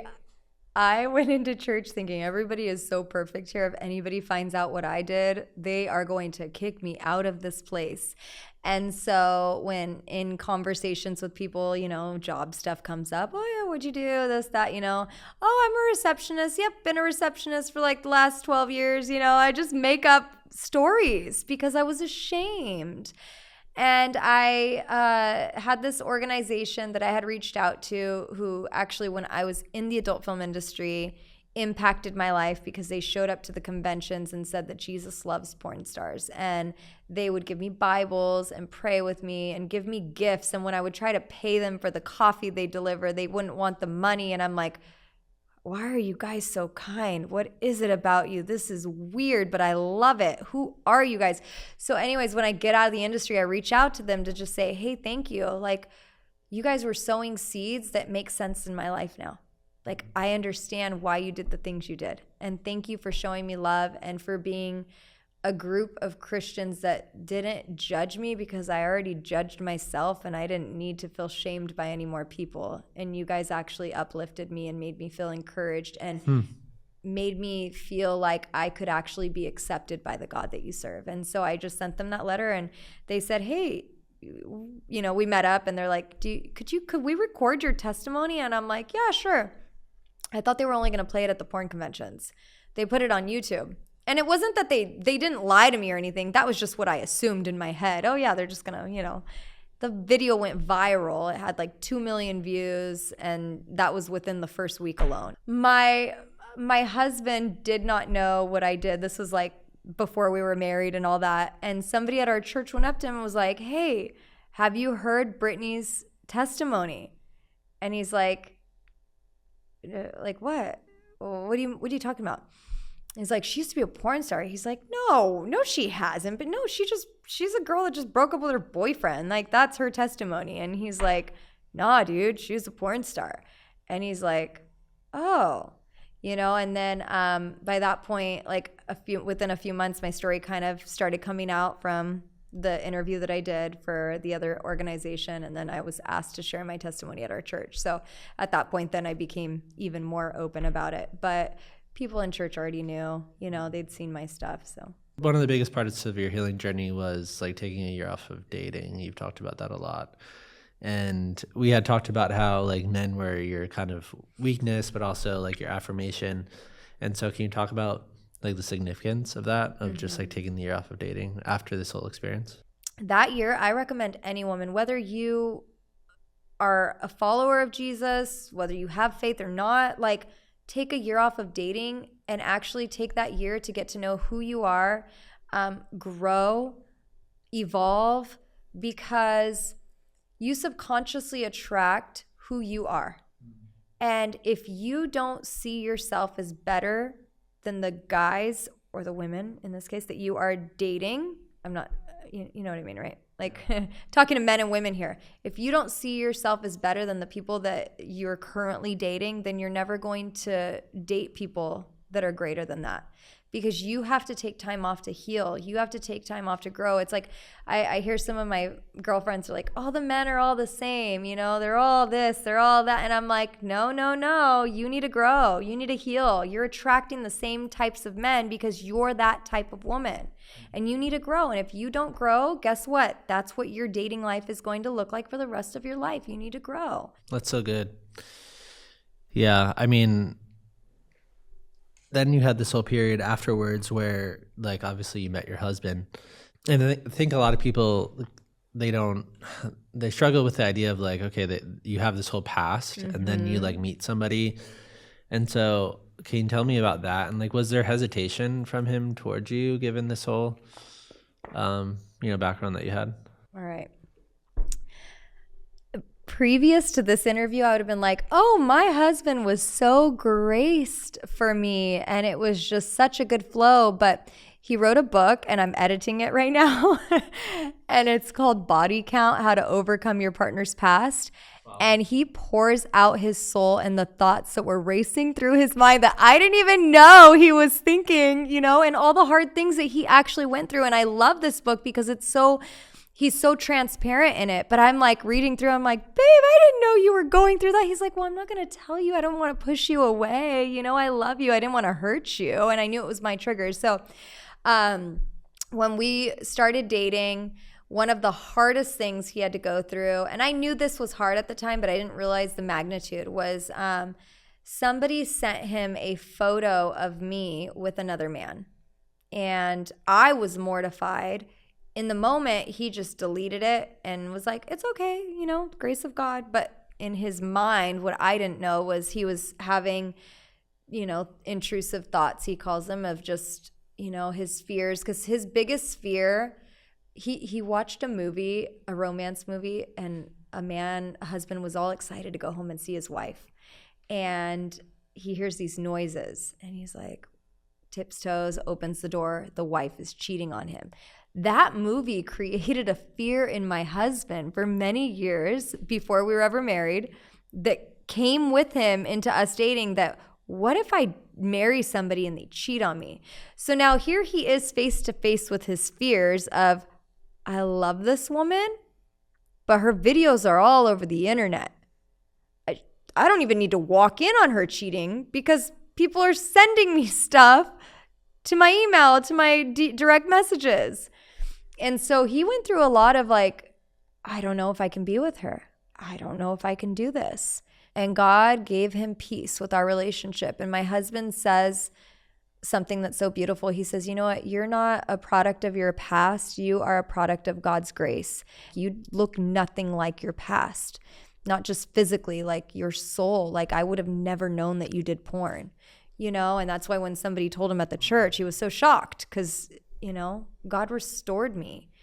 I mean, to the point that like even like on our wedding night, we did not have sex until marriage. We practiced sexual purity, sexual celibacy. And it was like, oh my goodness, it's been 3 years. What am I doing? I just, you know, it was like I was nervous. Yeah. You know, I'd never been nervous. I'd have sex with strangers for 7 years. Like, I was nervous. It was like God just restored everything. My innocence. He restored my innocence. I love what God's restoration is, because what God's restoration looks like is he takes you back to a place. If you can imagine, anybody listening today, imagine yourself at like 2 and 3 years old. when you were full of joy, full of faith. You believed you could have anything and everything. When people, kids at the park could be mean to you, but you didn't even realize that they were being mean. It was not triggering to you because you had no triggers, because you had no wounds. That's the place when God restores you. He takes you back to that place, back to the place before you ever knew what it was like to be rejected, before you ever knew what it was like to be abused, before you ever knew what it was like to be cheated on. That's what God brings you back to, that innocence. And so that's what he took me back to. And so it was like, yeah. I mean, everything was nerve-wracking. And That's so even when we beautiful. started dating, I'm like, oh my gosh, we're holding hands. I felt like a 13-year-old all over again. Like, yeah. Such a radical turn and transformation. Yeah, And it is. So beautiful. You were kind of on the what a kind of popular whatever podcast recently, and this topic kind of came up about quote unquote turning a hoe into a housewife. Yeah. And that topic comes up a lot on that show because you have a lot of OnlyFans models that are on there, and it's kind of like, can you actually come back from this past? Yeah. And so what would you say about that dynamic? I'm living proof that you can. Yeah, we had that conversation, and I stood my ground on that one because I firmly believe that, yes, you can turn a 304 into a housewife, and it's not you that does the turning. It's God, and it's the healing that she goes through that does the turning, right? So no, you as a husband aren't just going to pick up a 304 and turn her into a housewife. It's probably not going to happen that way. But as she goes on her journey of healing and restoration and finds freedom from her pain and trauma, she can genuinely become a brand new person, And I think for a man that is considering maybe even dating a woman that has a past like mine, take your time, because only time will tell if she is who she says she is, right? Get to know her. How does she go through trials? How does she treat people? Is she kind to the barista? Is she cold to people? How does she treat her family? What's her relationship like with her family? When my husband was looking at me, all of my relationships were restored. I have a great relationship with every single person in my family. I've forgiven everybody that's ever hurt me. I don't harbor pain. When I would go through trials, it's like, who did I run to? I run to God, and I have a good core group of women in my life who are really authentic and have a lot of integrity. And everything about my life genuinely changed. We didn't just jump into a relationship me being fresh out of porn. I wasn't healed yet. That wouldn't have even been a good relationship. So yeah, if a woman heals, she can definitely become a housewife. I kind of want to land by talking about the state of the porn industry today, because obviously a lot has changed in the past 10 years. Mm-hmm. And so you've been really active in conversations about that. And so do you notice any differences in the OnlyFans models that you've interacted with today, or is it kind of a lot of similar themes from at the point that you were in the industry? You get people from more walks of life on OnlyFans because in porn it was such a small industry. There weren't nearly as many people compared to the people that do OnlyFans. So, in OnlyFans, you get people that, it's interesting because I had a conversation with women on the Dr. Phil show, and they were all former teachers who had been fired. And so they had somewhat of a moral compass. Even one woman was telling me, well, I'm celibate. I don't even have sex. So it's and she's like, that's my boundary kind of thing, and then you get women who, like Courtney Clennings, she's sitting in prison because she murdered her boyfriend, and they had a very toxic drug relationship. And that's the kind of stuff that you would see more in the porn industry. In OnlyFans, it's just a bigger group of people, and so there's just different stories to be told. But yeah, ultimately, I do see conversations even with those women that were very proud of their OnlyFans work on the Dr. Phil show. When I talked to them off camera, all three of them had the same exact story. They grew up, same but different, but they all grew up in religious households, and the purity culture. And let me say, I I stand by, having no sex before marriage, but I think there's a way to paint this, right? I think that it's a beautiful thing to honor God in your relationship, and it protects you from so much: unwanted pregnancies, STDs, heartbreak, all the things, right? But these women had that aggressive purity culture of like, what are you doing? Did you have sex with that guy? Like, just that awkward, like the parents didn't know how to have sexual shame type of thing. Yes, exactly. Of like a guy drops them off at their house and it's like, did y'all have sex? It's like, that's how you ask your child the question when they walk. It's almost framing like sex as it's bad. Exactly. And that was the culture all three of them were raised in. And now look, so when they say that they're empowered and sexually liberated, yeah, you think? Because you were so sexually repressed for so many years that now you look at this as empowerment. But that's not actually empowerment. It's just, they're on their journey, and it's only going to fill them for so long before they wake up and realize, oh, this just isn't it. Well, it's kind of a representation of where like our culture's out of extremes. Mm-hmm. It's like all the way over here, all the way over here, Mm-hmm. but there's something to be found like in the middle, right? Like in the middle ground. There's like a lot of people who might hear your story who like are advocates of OnlyFans and propose that like it was the conditions of the industry in the past that was the problem, and we just need to produce ethical porn. And what do you have to say about that in terms of like OnlyFans has like changed the game, and now I get to produce this like on my terms in my house Mm-hmm. with who I want to, and I get to make all this money and stuff like that. Yeah. What would you say about that? Well, if you look at the history of porn and you look at how, porn was in maybe like the 80s, early 90s, it was quote unquote ethical porn. Look at where it's gone. You're going to develop your fan base on your ethical porn, but that's not going to fill them for very long. You might be this new hot model that everyone wants to buy into, but eventually they're going to want you to do more. It's just the way life works. They're going to want you to press your boundaries more and more. A woman that I just interviewed on my podcast, Lisa Ann, said that she had somebody on OnlyFans ask her to pull out her teeth, and he would pay for them. I mean, the requests that come in that I'm hearing, not just from her, but other women, there's some very toxic requests that come in. And I think too, like if you think, oh, we just need to like kind of backpedal and make ethical porn again. Well, there's a reason why the porn industry doesn't make a ton of ethical porn, because it doesn't sell. And I think that OnlyFans is like that new rush of dopamine for all the clients, because the clients think they're talking to the OnlyFans model, but most of them are actually talking to their management company, because most OnlyFans models that are, have a large group of subscribers, they don't manage their own. So you're usually talking to some man, when you're responding with your request. It's a man responding to you. So like, let's just like take away the fantasy for you, because that's the reality. But yeah, I think that, there's a reason why there's not a ton of ethical porn anymore. And so you want to try to take it back, but people's minds have already been exposed to so much more that it doesn't even make sense in my brain. What about like the internal reality of it? Like someone saying it's just like any other job, like the internal reality of what that does to you over a period of time or years doing that. When you continue to objectify yourself, sooner or later, you will feel it. You'll feel it, because that's not what we were created to do. Like, we weren't created to objectify ourselves. We are created as human beings to love one another. And that's like, to objectify yourself, it takes a toll on your soul.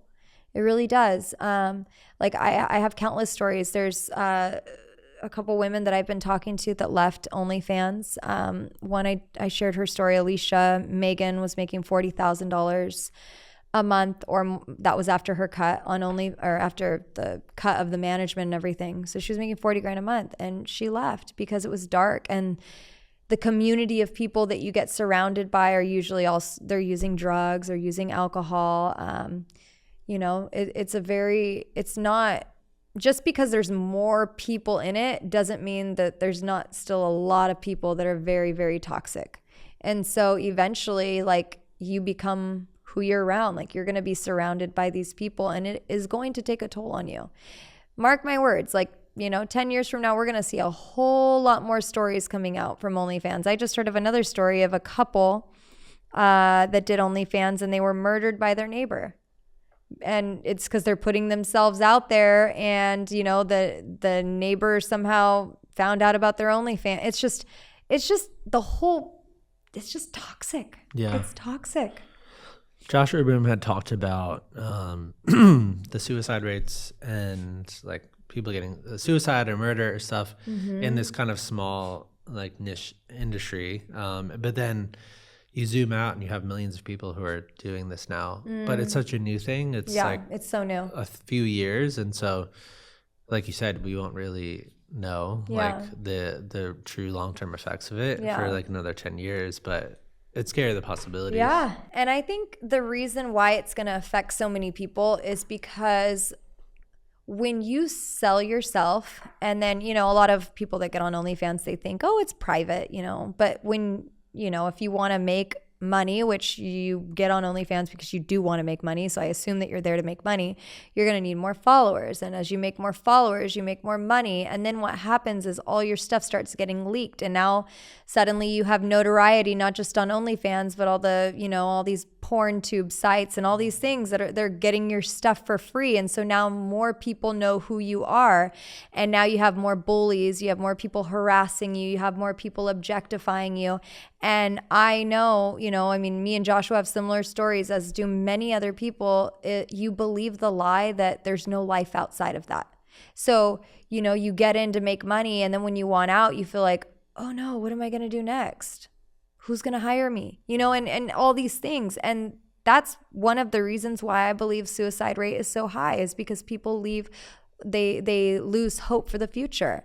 Even in the Bible, it teaches that hope deferred makes the heart sick. When you don't have hope in your life, your heart gets sick. When your heart is sick, you start to think like, what are my options in life? On the panel that you were on with Adam 22, he said you can still respect yourself and have integrity and do porn. What do you think of that quote? I mean, we view self-respect as very, very, very, we view it very differently. I don't believe that people who respect themselves take their clothes off for money. That's not respect. And I would have probably said the same thing back in the day. Oh, I love myself. I love myself so much that I take my clothes off for money, right? Like those are the things that I would believe. Like if I didn't love my body, how could I take my clothes off for money? Like obviously I love myself. Obviously I respect myself enough that this is what I'm doing. But it's a lie. It's a lie. When you really heal and you start to recognize how valuable you truly are, you go, oh, that's not really respect at all.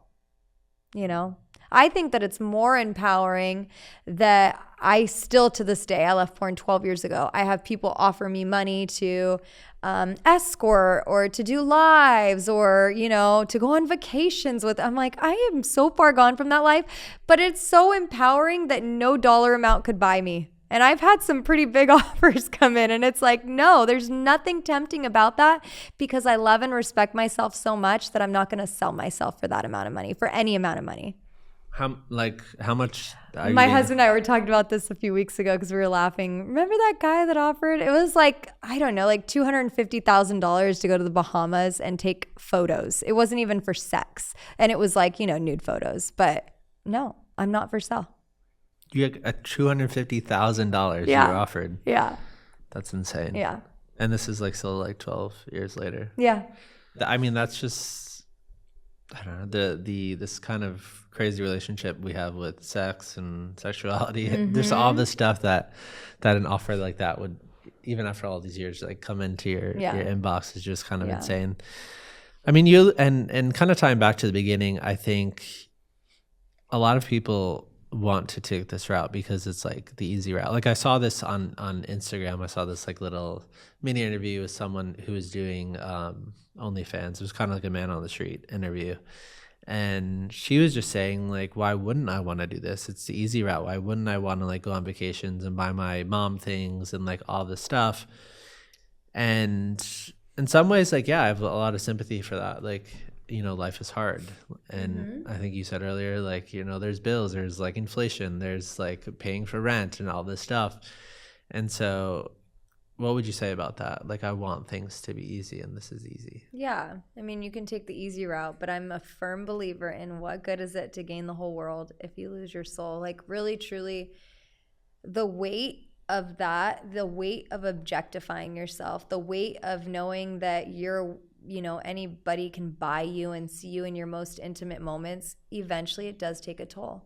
I don't care what anybody says. I talk to countless women who, I mean, even women that are very well known in the industry that like want out, but they just don't, they just don't know how to get out. Like they don't have that faith yet. It's still growing and developing in them. And yeah, it takes a toll on you. You can take the easy way out, but think about the future, honestly, like I wish that I was more future minded back then. I wish that I wasn't so broken when I made the decisions that I made, because had I been more future minded, I would have considered I've always wanted children. Not once when I was doing porn did I think, probably gonna have to talk to my children about this one day. Like, and then the fact that teenagers watch porn. What if they show my children, my video or my images, and, then women tell me, oh, well, it's OnlyFans. Yeah, but that does get leaked. That gets leaked. You're on Twitter, yeah, on Twitter, on Reddit, it gets leaked. So think about it. Is that really worth it? Okay, I always like when people ask me, should I get tattoos? I'm like, okay, the reason why I'm getting mine removed. Okay, there was a time in my life when I liked tattoos. I no longer like tattoos.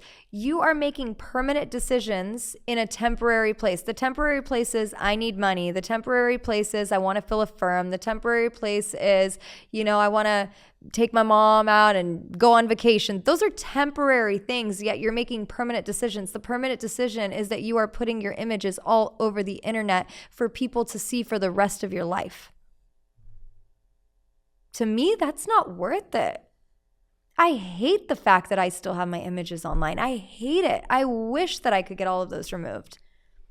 They're there. The internet's forever. Do you really want to live with that? Hear my heart from somebody that was in that industry for 7 years. It's not worth it. It's not. You're going to evolve. You're going to change. If you really think about your life. There's a time when you were 5 years old. I'm probably aging myself, but I liked Barney. I don't like Barney anymore. I used to like the Spice Girls as a 6th grader. I don't like the Spice Girls anymore. It's like you grow, you evolve, your desires change, your likes change, your wants change. And so all of these things that women are chasing on OnlyFans are just temporary. And they're doing permanent things to get temporary things.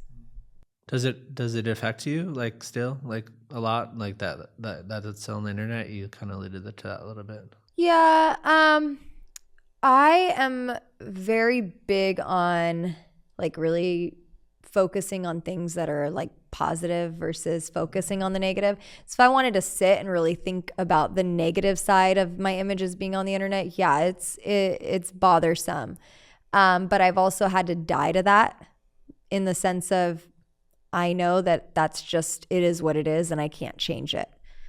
If I had a time machine and I could go back, I would change it, but I can't. So yeah, it does suck. And God has really given me a strong mind, because there are a lot of women who come out of that life that I talk to that are very depressed and they just can't seem to shake it. One woman reached out to me recently and she's going to get married and she's just having all kinds of thoughts going through her head about all the things that she's done and she can't shake it. It's like very intrusive. Like, I just can't tame these thoughts. Like, I feel like a horrible person. Sometimes I even want to take my life, and then she doesn't feel worthy of the person who wants to marry her and love her because of all the things that she's done. And so, yeah, it affects me, and I know it affects a lot of others. But yeah, I mean, you can grow from it if you've left the industry and you're battling with those kinds of thoughts. Like, there is healing from that. It takes work and you put forth the effort, and God will meet you where you are and he will heal your mind. But it really takes being intimate. I shared how I have my intimate moments with God. And if you do that as well, like, I know that your mind can be strengthened as well. I kind of want to land, like, what would you say to someone who thinks they like can't make a life for themselves? even if they were to quit today, that this like as we were just speaking about, that this is like permanently on their record. Like, what would your word of encouragement be like for that person? Yeah, I mean, you got to get to a place where it's like you accept the things that you cannot change, right? They say that in AA, NA, and all those. Accept the things that you cannot change. Like, you can't change the fact that you made the decisions that you made, but you can change your present and you can change your future by how you live in the present. So you may have to go through some of the remorse. You may have to, heal from the shame. You may have to heal from the trauma that came with living that life. But as you do that, like, you are setting yourself up for an even greater future. And you know what? Nothing that you've ever gone through can't be used for good. Had I not gone through the things that I went through, I wouldn't be sitting here today being able to encourage other women to, hopefully choose a better path than I did, because I genuinely want better for people. And if you've left or have just left that line of work, know that your pain really does have purpose, and that you really can help so many other people. Just, if you get to that place where you want to be vocal about what you went through, like, it's going to bring healing to so many other souls. Yeah. That's so good. I mean, especially the meaning part is like, you had this whole past, but now like the work that you're doing now, and what you get to experience on the other side, I would imagine that just enhances like the healing and the experience and everything. So, well, yeah, you asked me, do I ever get sick of sharing my testimony? No, because it reminds me of why I'm so grateful, and why I need to remain grateful, because I've been through so much. And when you leave behind all your trauma and you walk in healing, it can be so easy to forget the trauma because you're so healed from it. So to sit and like talk about it, it is such a reminder of, whoa, like, by the grace of God am I alive today, and like, I'm grateful for every breath that I get to take. Yeah, so good. Well, thank you so much, Brittni. Thank you for being here today. I really enjoyed this conversation. Me too. Thanks for having me.